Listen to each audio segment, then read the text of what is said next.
সকালে উঠে দেখি বাইরে কি সুন্দর ঝিমঝিম করে বৃষ্টি পড়ছে। আমার তো দারুণ লাগে সকালে ঘুম থেকে ওঠার পর এরকম বৃষ্টি, বা রাতে ঘুমনোর সময় এরকম বৃষ্টি হলে। তো তোমাদের কার কার আমার মতো এরকম বৃষ্টি ভালো লাগে অবশ্যই কমেন্টে জানাবে কিন্তু। তো হ্যালো এভরিওয়ান, চলো আজকে তোমাদের সাথে একটা মিনি ব্লগ শেয়ার করি। সকালবেলা উঠে আমি কী করছি, হ্যাঁ সম্পূর্ণ কিন্তু দিচ্ছি না, আমি যতটুকু পারছি তোমার সাথে ততটুকুই শেয়ার করছি। তোমরা ততটুকুই দেখো আর লাইক কমেন্ট শেয়ার করো।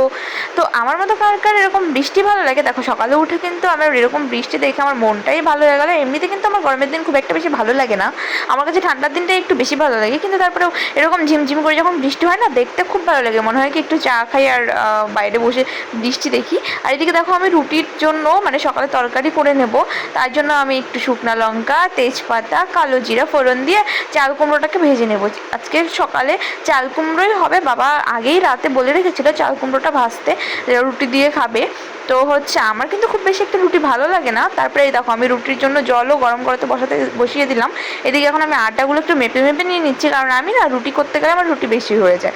তাই জন্য যতগুলা হবে মানে যতগুলো লোক সেই হিসেবে দুটো দুটো করে খেলে যতগুলো লাগবে আর কি, ততগুলোই আমি আটা ওরকম করে গুনে গুনে নিয়েছি। এখন আমি এই যেগুলো রুটিগুলো বেলে নিচ্ছি। আমি কিন্তু অত ভালো রুটি কিছু করতে পারি না, মানে রুটিটা আমি আগে কখনোই পারতাম না, এখন শিখতে হয়েছে, এখন শিখে গেছি। তো মানে তাও অত একটা যে খুব গোল হয় তা কিন্তু হয় না, হ্যাঁ কিন্তু নরম হয়, এটা আমি বলতে পারি নরম হয়, কিন্তু অত পারফেক্ট গোল হয় না। এই যে দেখো আমি রুটি বেলে নিচ্ছি। আমাদের বাড়ির মতো কার কার বাড়িতে সকালবেলা রুটি খায় অবশ্যই কমেন্টে জানাবে কিন্তু।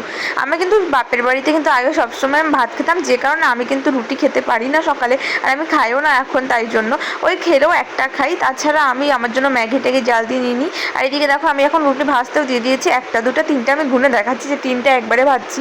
তোমরা কারা কারা এভাবে ভাজো, এটা কিন্তু আমি আমার শাশুড়ি মায়ের কাছ থেকে শিখেছি।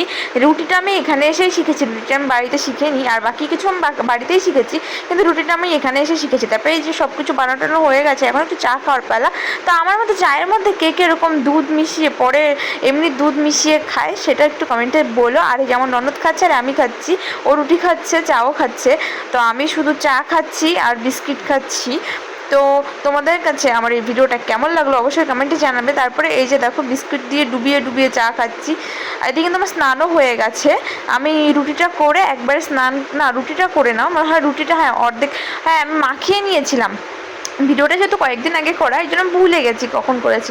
রুটিটা মাখিয়ে রেখে আমি স্নান করতে গেছিলাম, তারপরে এসে আমি রুটিটা আবার বানিয়েছি, তারপরে চা বানিয়েছি। আর এদিকে ওই যে চিরা মুড়ি ভাজা একসাথে ভাজে না, প্যাকেট পাওয়া যায়, ওগুলো নিয়ে এসছে আমার ননদ, তো ওগুলোই আমি খাচ্ছি আর বিস্কিট খাচ্ছি।